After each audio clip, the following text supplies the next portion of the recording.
Hi, I'm Emily from Shenandoah Wellness, and today I'm going to show you how to make garlic scape paste. A garlic scape is the flower stalk of garlic. They send these up in very late spring, so you just have to keep an eye out. And when you see your garlic plants forming the scapes, you want to just at the base of the scape, snap it off. The reason is this is the flower stalk, and if you leave it, this will turn into a flower. What that means is instead of the garlic putting energy into the bulb, which is what you want it to do, it's going to divert energy to the flower, which you do not want it to do. So we have all these, and you don't want to discard them because they have actually a really nice garlic flavor. I've tried different ways of using them. You can just cut them up, mince them up small, and put them in stir fries. I've tried fermenting them, but frankly that just hasn't turned out for me. But the best way that I have found to use them is to make a paste, which is just the garlic scape, olive oil, and salt. Ideally, I would have picked these when they were smaller and more tender. However, they got away from me, got a little big. So for this batch, I'm breaking off the thickest part, and I'm not going to use that. And I'm just going to use the tender tops. So your first step with your garlic scapes is if you need to prepare them, you're gonna just break off the bigger, tougher portions of the stalk. So now that we have removed any of the really thick, tough parts of the stalk, you're just gonna bundle them up, and we're gonna chop them into roughly 1-inch pieces. This is just to make it a little bit easier on the food processor. And I am using a food processor to make the paste.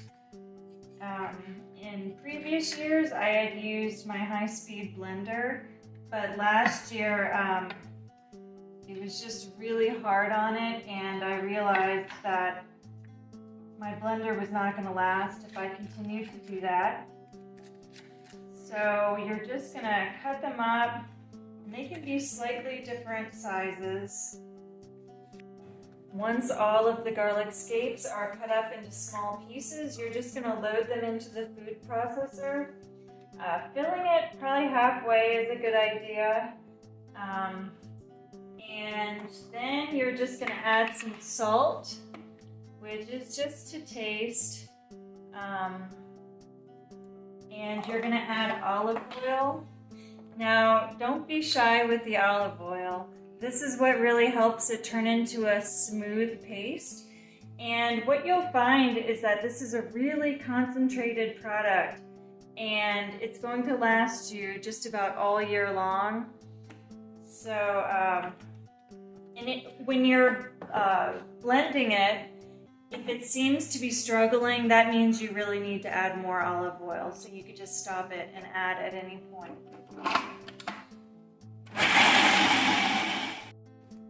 Several times while it's processing, I stopped it, and using a spatula, I scraped the sides down just to get any of the little pieces of scape that maybe had floated up. But you can see after you grind it, it's a really nice, light, bright green paste. Very concentrated, like I said. A little bit goes a long way. I really like using it on when I'm making pizza.